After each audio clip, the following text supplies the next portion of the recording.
अतुल सुभाष का नाम आपने सुना होगा, जिन्होंने लगभग 1.5 घंटे का वीडियो अपने सुसाइड करने से पहले बनाया। तमाम सवाल उन्होंने इस पूरे सिस्टम पर, कोर्ट पर और अपने ससुराल पक्ष पर लगाए हैं।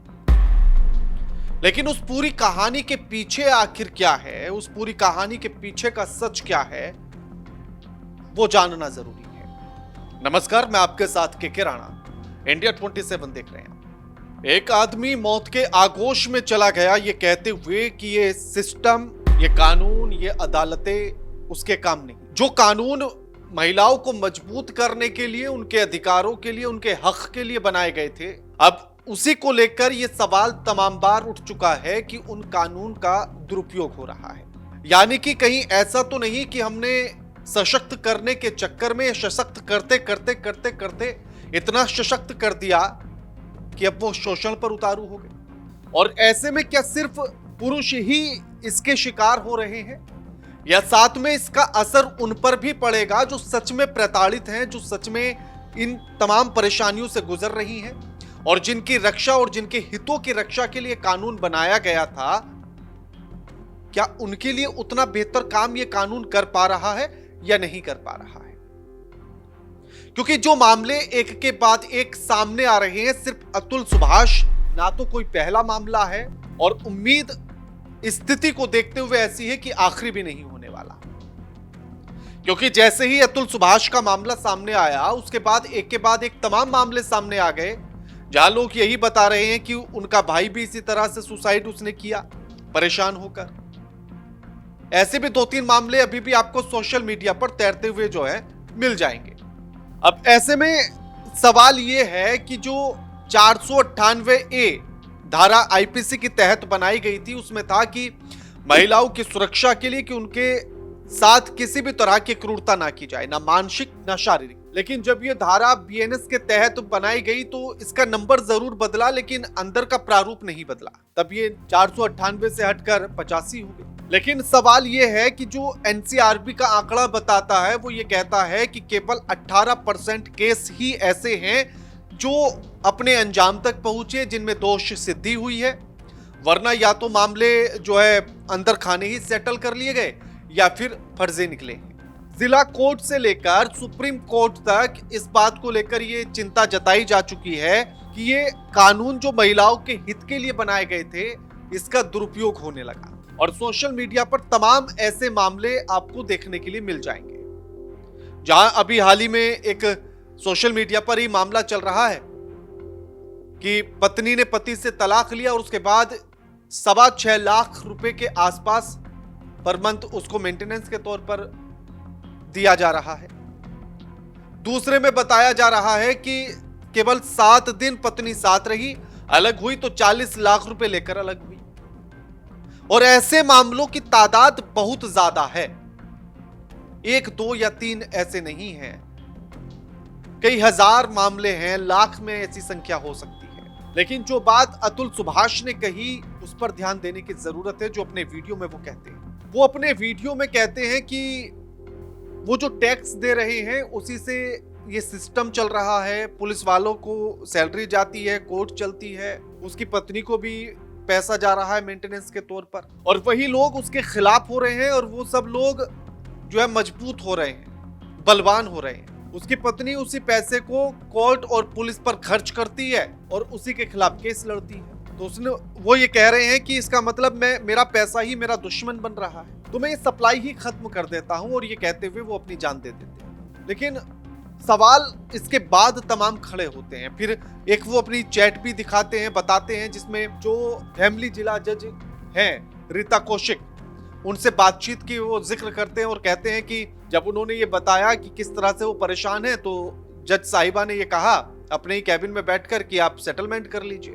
सेटलमेंट की बात आती है तो जो पत्नी 1 करोड़ रुपए सेटलमेंट के मांग रही थी, वो बढ़ाकर 3 करोड़ मांगने लगती है। जज साहिबा कहती है कि तुम इतना कमाते हो, दे ही दो, इतना देने में क्या जा रहा है, तुम कमाते हो इसलिए वो मांग रही है। फिर जो है वो कहती है कि 5 लाख रुपए मैं लूंगी इस पूरे केस को सेटल कराने के। उसके बाद उसकी पत्नी जज के ही सामने कहती है कि तुम खुदकुशी क्यों नहीं कर लेते, मर क्यों नहीं जाते, और जज साहिबा इस पर सिर्फ हंसकर बात को खत्म कर देती है कि वो पत्नी है तो वो तो लेगी। तो क्या कोर्ट के भीतर जज जैसी कुर्सी पर बैठने वाले लोग भी इस दुरुपयोग में शामिल हो रहे हैं क्या लोगों के? क्या वो लोग भी खुद दुरुपयोग करा रहे हैं क्या इस कानून का, ताकि 4 पैसे रिश्वत के तौर पर उनको भी मिल जाए? क्या ये जो आम जनता जो टैक्स दे रही है और उससे जो सैलरी इन तक पहुंच रही है, क्या वो काफी नहीं है कि अभी भी पीड़ित का शोषण करने में लगे हैं? सबकी बात नहीं हो रही, लेकिन जितने भी ऐसे हैं ये उनके लिए। जज क्या भगवान से बड़ा हो गया है? क्योंकि आप जज के तो खिलाफ कुछ बोल ही नहीं सकते। बोलेंगे तो कंटेम्प्ट ऑफ कोर्ट लग जाएगी, यानी कि कोर्ट की अवहेलना करने का मामला आपके ऊपर हो जाएगा। मंदिर में खड़े होकर आप भगवान से 1000 शिकायतें कर सकते हैं, नाराजगी जता सकते हैं, उसको आप चाहे जैसे उसके फैसले को गलत कह सकते हैं, लेकिन जज के फैसले को आप गलत कहेंगे तो फिर कोर्ट की अवहेलना के मामले में जेल जाना पड़ेगा। यानी कि भगवान से भी ऊपर कुछ होता है तो वो शायद जज हो गया है। तो जो चीजें जनता की भलाई के लिए थी, जनता के हित के लिए थी, क्या वही उसकी दुश्मन बन गई हैं क्या? ये तमाम सवाल इसीलिए हैं और ये सोचना बड़ा जरूरी है कि आखिर चल क्या रहा है। अब आप सोचिए, क्या ऐसे ही केस जब कोई सच में कोई पीड़िता पहुंचेगी उन्हीं धाराओं के सहारे कोर्ट तक, तो क्या ऐसे ही केसों का उदाहरण नहीं दिया जाएगा कि यह भी फर्जी हो सकता है? या उस सही केस को भी क्या उस नजर से नहीं देखा जाएगा? तो सिर्फ वो दुश्मन पुरुषों की नहीं है, वो उन पीड़ित महिलाओं की भी दुश्मन है। ऐसी महिलाएं या ऐसे लोग जो इन कानून का, इन नियमों का दुरुपयोग कर रहे हैं। चिंता सबसे ज्यादा इस पर है। और इसी पर अतुल सुभाष एक बात और कहते हैं। वो कहते हैं कि अगर मुझे न्याय मिल जाए तो मेरी अस्थियों को गंगा में बहा देना, और अगर मेरे दोषी, मुझे प्रताड़ित करने वाले लोग अगर बरी हो जाएं तो कोर्ट के सामने ही किसी गटर में मेरी अस्थियों को बहा देना। सोच रहे हैं कितनी पीड़ा है इन पंक्तियों में, इन बातों में। उस पीड़ा को अगर महसूस करेंगे तो भीतर तक आप हिल जाएंगे कि इस व्यवस्था के खिलाफ, इस सिस्टम के खिलाफ कितनी पीड़ा है उस व्यक्ति के भीतर, जो अब नहीं रहा आपके और हमारे बीच। और इसमें एक और बात जो लगातार हम कहते हैं कि इक्वालिटी की, बराबरी की, तो क्या बराबरी है? ये सवाल और भी महत्वपूर्ण हो जाता है कि क्या सच में बराबरी है? अभी एक मामला आया था जिसमें एक सृष्टि नाम की पायलट थी जिसने खुदकुशी कर ली थी अपने बॉयफ्रेंड से पीड़ित होकर। जैसे ही सृष्टि का परिवार पहुंचता है, थाने और एफआईआर दर्ज कराता है उसके बॉयफ्रेंड के खिलाफ, तो तुरंत उसको गिरफ्तार कर लिया जाता है, उसके बॉयफ्रेंड को। सवाल यहां उसकी गिरफ्तारी का नहीं है, बात बराबरी की हो रही है। वो गिरफ्तार होना चाहिए तुरंत, जबकि ना तो कोई वीडियो था, ना सृष्टि ने कोई सुसाइड नोट छोड़ा था, लेकिन सिर्फ परिवार की एक एफआईआर के आधार पर तुरंत गिरफ्तारी हो जाती है, और ऐसा होना चाहिए। लेकिन अतुल सिंघानिया 1 घंटा 20 मिनट का वीडियो अपनी प्रताड़ना का, अपनी कहानी का पूरा बताते हैं ब्यौरा। 25 पेज का सुसाइड नोट छोड़ते हैं जिसमें तमाम बातें उसका जिक्र करते हैं, लेकिन 5 लोगों पर एफआईआर भी दर्ज होती है, जिसमें उनकी पत्नी है, उनकी सास है, उनका चचेरा ससुर है, उनका साला है, और साथ में वो जज साहिबा है रीता कौशिक। लेकिन 9 तारीख को सुसाइड होता है और आज तक एक भी गिरफ्तारी नहीं होती है, तो फिर बराबरी कहां है? क्या उसकी वीडियो, क्या उसका सुसाइड नोट वैल्यू नहीं रखता? हम जिस बराबरी की बात करते हैं, क्या वो बराबरी आपको नजर आती है? और सवाल सिर्फ इतना नहीं है, सवाल इसके पीछे है और भी, कि कहीं इस होड़ में हम कुछ अच्छी चीजों को ना छोड़ दें, कहीं सच में प्रताड़ित होने वाले लोग ऐसे लोगों की वजह से न्याय से वंचित ना रह जाएं, इस कानून को ही हीन भावना से देखा ना जाने लगे। ये तमाम चिंताएं हैं। और सोचिए, जिसमें जज साहिबा ऐसी बातें सुनकर हंस पड़ती हो, जिसमें जज साहिबा ये कहती हो कि तुम कमाते हो तो दोगे और मुझे भी 5 लाख दोगे, तो किस तरफ ये व्यवस्था है? कौन सा अमृत काल है जहां अमृत की गंगा बह रही है? एक और क्लिप सोशल मीडिया पर बड़ी तेजी से वायरल हो रहा है, जिसमें कोर्ट के भीतर ही पति पत्नी है और तलाक का मुकदमा चल रहा है, और जब जज साहब पूछते हैं कि तलाक चाहिए क्या, तो पत्नी मना कर देती है, नहीं चाहिए। लेकिन पति कहता है कि मुझे तो तलाक चाहिए, 4 साल शादी को हुए, 3 साल से तो वो अलग ही है जो मुझ पर केस चला रही है, तो मैं नहीं रहना चाहता साथ। तो उसमें जज साहब कहते हैं कि आप बैठकर सुलह कर लीजिए।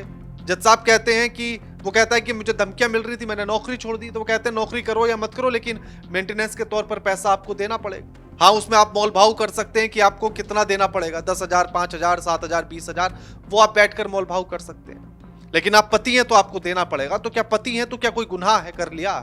बात बराबरी की हम करते हैं तो फिर वो बराबरी वाली बात कहां है, कौन से कानून में है? यह सिर्फ जुबान तक रह गई है बराबरी की बात। हाल ही में एक रिपोर्ट आई थी जिसमें तमाम सर्वे करते हुए यह बताया गया कि ऐसी तमाम महिलाएं पाई गई जो अपने पति के साथ घरेलू हिंसा करती हैं, लेकिन पति के खिलाफ तो घरेलू हिंसा जैसा शब्द ही नहीं है।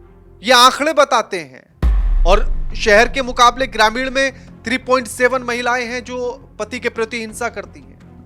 यही आंकड़ा शहर में 3.3 का हो जाता है। तो इन सारी बातों को सोचने की, समझने की जरूरत है। उस सिस्टम में क्या बदलाव की जरूरत है?